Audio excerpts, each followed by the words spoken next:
Why aren't you speaking to me? I asked, puzzled by the sudden silence. I've chosen not to engage with strangers, came the reply. Accepting this response, I prepared to leave. Life at my husband's parents' house had been challenging, and while I anticipated some resistance from my mother-in-law, the cold shoulder from my father-in-law was unexpected. The atmosphere shifted dramatically when my sister-in-law, who openly disliked me, moved back in, turning our once serene household into a battleground. Feeling undeterred, I muttered, "Don't assume I'll regret leaving," and swiftly packed my belongings. Just 2 days after I departed, chaos erupted in their home. My husband and I initially met at work, where he was a sales representative frequently visiting my office. As we collaborated more, I found myself drawn to his kindness and charm. While he may not have been conventionally attractive, his personality won me over, and it wasn't long before we started dating. During our conversations, he revealed that he grew up in a stable family with loving parents and a sister. My background was starkly different. I had lost my parents at a young age and was raised in an orphanage. Discussing my past was difficult, but he listened empathetically and reassured me of his unwavering support. It wasn't long before he proposed, eager to take our relationship to the next level. When I met his parents and shared my upbringing, they were supportive, dismissing any notion that it would impact our marriage. This acceptance warmed my heart, though my sister-in-law's reaction suggested she was less pleased. At the time, I brushed off her surprise, attributing it to the adjustments of our growing relationship. As our wedding approached, my husband and I considered living with his parents. Although it was a serious thought, I chose to maintain my job, especially since he was due for a transfer. This decision, though small, marked the beginning of many choices I would navigate in my new life as part of their family. Despite considering leaving my job to move with my husband, my career was on an upward trajectory, and I had recently been entrusted with more responsibilities. After discussing it, we agreed that he would relocate alone following our wedding. I relished the idea of enjoying our early days as newlyweds, even planning long weekend visits to ensure we had quality time together. Moving in with my in-laws right after marrying felt overwhelming, but my husband seemed more at ease with the arrangement, likely hoping it would alleviate his mother's concerns. Given my background, the prospect of being part of a family was appealing, and over time, I had grown fond of my in-laws despite the challenges of balancing work and family life. One day, an unexpected situation arose that tested our otherwise content living arrangement. It began when my usually bossy and anxious mother-in-law was out shopping, and I was preparing to clean on my day off. My father-in-law, appearing more frazzled than usual, pulled me aside for a private conversation. "What's going on?" I inquired, noticing his discomfort. He hesitated before sharing his dilemma. "I need to take some time off work," he confessed, his voice heavy with exhaustion. He explained how workplace stress and his declining health were taking a toll on him. What worried him most, though, was how my mother-in-law would react. She was generally caring but prone to anxiety and could be overly critical. In the past, when he had taken a sick day, she had chastised him for not being as career-focused as his coworkers. My father-in-law had always been slender, but lately I noticed he had lost even more weight. Despite needing a break, he feared his wife's reaction, especially since they relied heavily on the extra income from his overtime hours. Reluctantly, he revealed that he had been secretly seeing a doctor, but now he was facing the reality that he needed a longer break from work. "If I tell her, she might leave me," he admitted, his voice tinged with desperation. The thought saddened me. My in-laws had welcomed me with open arms, despite my difficult past growing up in an orphanage. I felt a strong sense of duty to support them in return. "Okay," I said gently, "I'll send you money every month to help cover the expenses." I was determined to ease his burden. "I'm sorry you're going through this. Focus on getting better and return to work when you're ready." His shoulders relaxed with visible relief. "Thank you so much," he replied, though the weight of the secret he had to keep was still apparent in his expression. After our conversation, he continued to maintain the charade of going to work each day, hiding the truth from my mother-in-law to avoid upsetting her.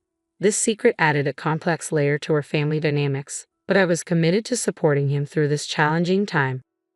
While I quietly transferred money into my father-in-law's bank account to cover his living expenses, my mother-in-law never bothered to check her bank statements closely, so she remained unaware of the arrangement. My father-in-law continued the pretense of going to work each day, but in reality, he sought solace and recovery at a mental health clinic and found peace during long walks in the serene mountains. Gradually, his health and spirits improved, and it seemed he might soon be ready to return to work. However, an unexpected event disrupted the fragile balance in our household. After a heated argument with her husband, my sister-in-law returned to her parents' home. "There's nothing like being back home," she declared with obvious relief, venting about her strained marriage. "I thought I'd lose my mind staying with that foolish husband of mine. I'll be staying here for a while, so you'll need to cook for me too." From the first family gathering, it was clear she harbored resentment toward me. At her wedding, she grimaced throughout the event and later criticized my appearance to my face, insinuating her brother could have married someone more attractive.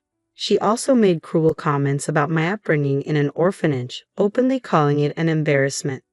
When she had initially moved out after her marriage, I assumed her presence in my life wouldn't be a permanent concern. However, her sudden return due to marital problems seemed anything but temporary. Her stay extended longer than anticipated, and her attitude grew increasingly bitter, especially toward my father-in-law. Despite this, my mother-in-law had always treated me kindly, and I believed she would defend me against any harsh words from my sister-in-law. Unfortunately, I was wrong.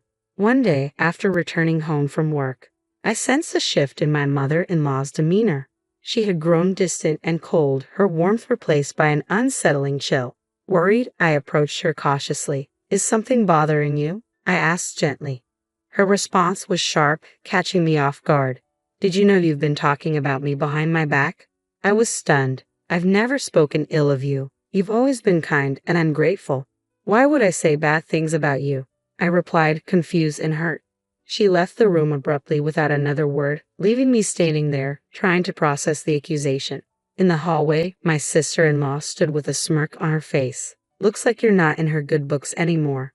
Did your true colors finally show? Being from an orphanage, your background does matter, huh? It's best not to gossip about people," she taunted. I haven't said anything bad about her. I defended myself, bewildered by the whole situation. "Oh, the neighbors mentioned it when I came back," she said with a smug grin. "They said you've been speaking poorly of her all along." "That's not true. I've never said any of those things." "Stop making things up," I protested, but my words fell on deaf ears. Feigning innocence, she raised her voice. "Oh, how disrespectful. Mom, she's calling me a liar and being mean to me," my sister-in-law exclaimed as she hurried back into my mother-in-law's room, twisting my words. After that incident, her behavior only worsened. She began fabricating stories about how I mistreated her, claiming I forced her to sleep in the hallway and demanded she take the last turn for a bath because she was merely a guest. Each time she complained, I found myself defending my actions, trying to clear the misunderstandings that had started to poison the house.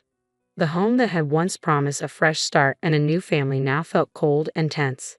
With each passing day, my mother-in-law seemed more influenced by my sister-in-law's manipulative words, and the atmosphere grew more hostile. I couldn't help but wonder if my sister-in-law intended to make her stay permanent, a thought that weighed heavily on me every day as I returned from work. When I arrived home that evening, the house felt colder than ever. "I'm back," I called softly, but no one responded. The living room was eerily quiet, the warm greetings of the past replaced by a deafening silence. I sighed and made my way to the kitchen. "I'll start making dinner," I murmured to myself, trying to push aside the growing feeling of isolation. "I'll get dinner ready," I said, trying to keep the routine normal.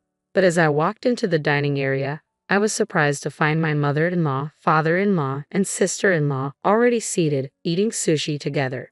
My sister-in-law smirked when she saw me. "Oh, look who's here. Someone who isn't family. You weren't planning on having sushi, were you?"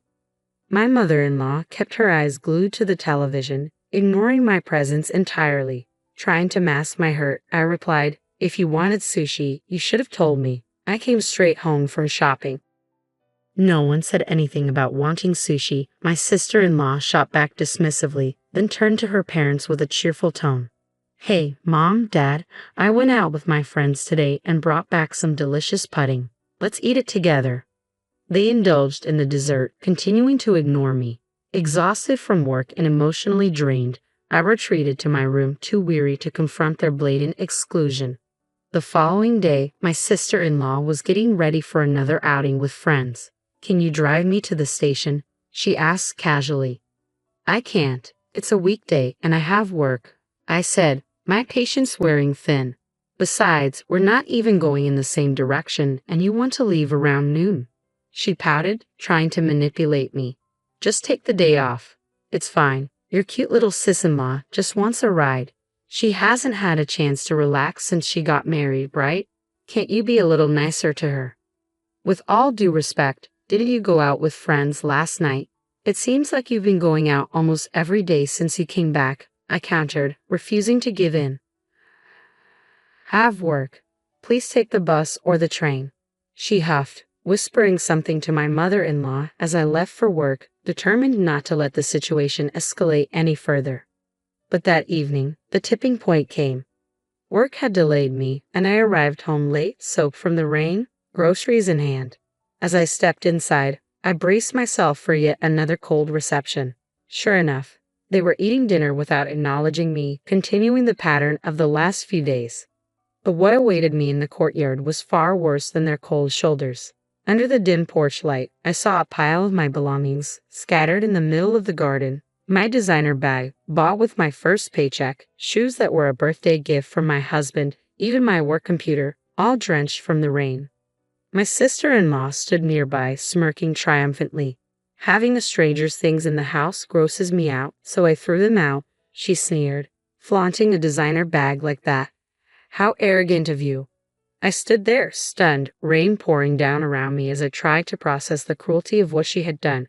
I turned to my mother-in-law and father-in-law, my voice trembling. "Why didn't you stop her? Have I done something to make you believe her lies about me badmouthing you and bullying her? Aren't you upset with her for what she did?" I pleaded, desperate for some sign of support. My mother-in-law wouldn't meet my gaze, her eyes fixed on the floor. After a long, uncomfortable silence, she finally muttered, "I can't talk to strangers. I can't be friendly with someone who's not family." The words hit me like a slap. "Where's my father-in-law?" I asked, my voice growing quieter. He had been the one I'd supported during his time off, the only one who had seemed to appreciate my efforts to fit into this family. But as the silence stretched on, the harsh reality of my situation became painfully clear. I had taken on managing the household finances, grateful for being welcomed into the family.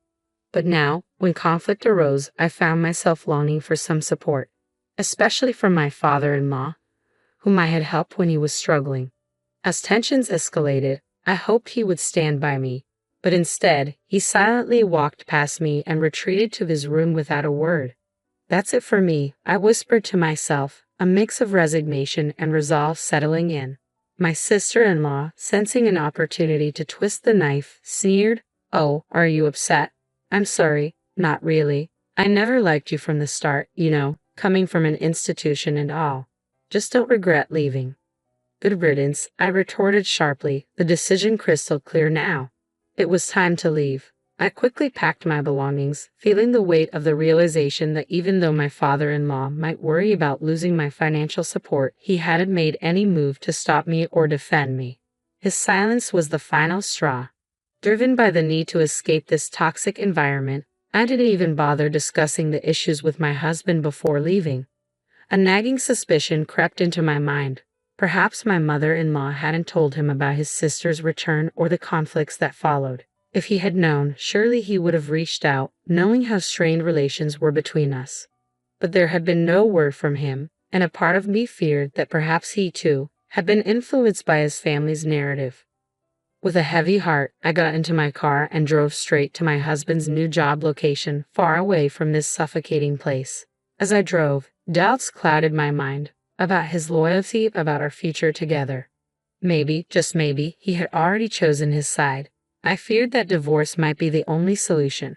Upon arriving at his apartment, I found it empty. He was likely still at work, caught up in end-of-month tasks. As I sat in the dimly lit living room, the door clicked open, and soon my husband walked in.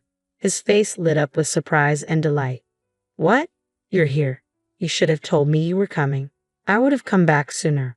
What a pleasant surprise. His warm smile was a stark contrast to the coldness I had endured at his family's home.